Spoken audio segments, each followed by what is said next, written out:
আজকে আমি রান্না করব লাউয়ের খোসা ভাজা। আপনারা লাউ রান্না করে লাউয়ের খোসাটা ফেলে দেন, সেটা ফেলে না দিয়ে এইভাবে ভেজে খেয়ে দেখবেন, খুবই ভালো লাগবে।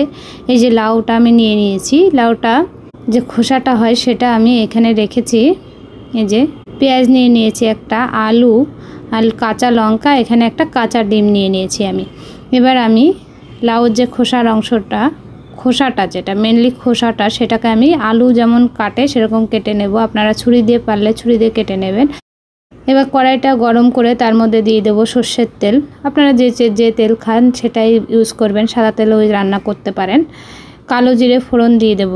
কালো জিরেটা একটু ফুটে উঠলে তার মধ্যে দিয়ে দেবো হলুদ। হলুদটা দেওয়ার একটাই কারণ, আমি এর মধ্যে কাঁচা লঙ্কা দেবো। হলুদ দিলে তেলের পুরটা একটু ছোটে কম, মানে ছিটকে আসে কম। এরপরে দিয়ে দেবো আলু কুচিটা। আলু কুচি দেওয়ার পরে এক এক করে সমস্ত সবজিগুলো দিয়ে দেবো। এখানে পেঁয়াজ কুচি, লাউ যেটাকে আমি কেটে রেখেছিলাম, লাউর খোসাটা, সেটাকে দিয়ে দেব। দিয়ে আমি এটাকে রান্না করব লবণ হলুদ দিয়ে। এটাকে ভাজা ভাজা করে নেব একটু।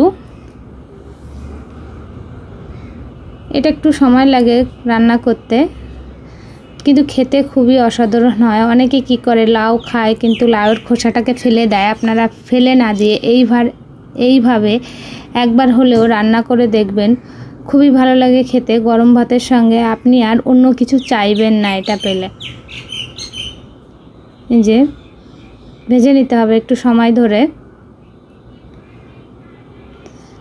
এই যে লাউটা আমার ভাজা হয়ে গেছে প্রায়। এবার আমি এটাকে কি করব, একটু মাঝখান দিয়ে একটু ফাঁকা করে নেব। ফাঁকা করে একটু তেল দিয়ে দেব সামান্য। এই সময় বলতে পারেন তেলটা তো কাঁচা থাকবে না, একদমই না। কড়াইটা যেহেতু গরম আছে, আমি 1 চামচ তেল দিয়েছি, সঙ্গে সঙ্গে তেলটা গরম হয়ে যাবে। এবার তার মধ্যে আমি ডিম দিয়ে দেবো, সামান্য লবণ। এবার ডিমটাকে আমি এই লাউয়ের খোসার মধ্যে ভেঙে নেব, খুব ভালো করে মিশিয়ে নেব।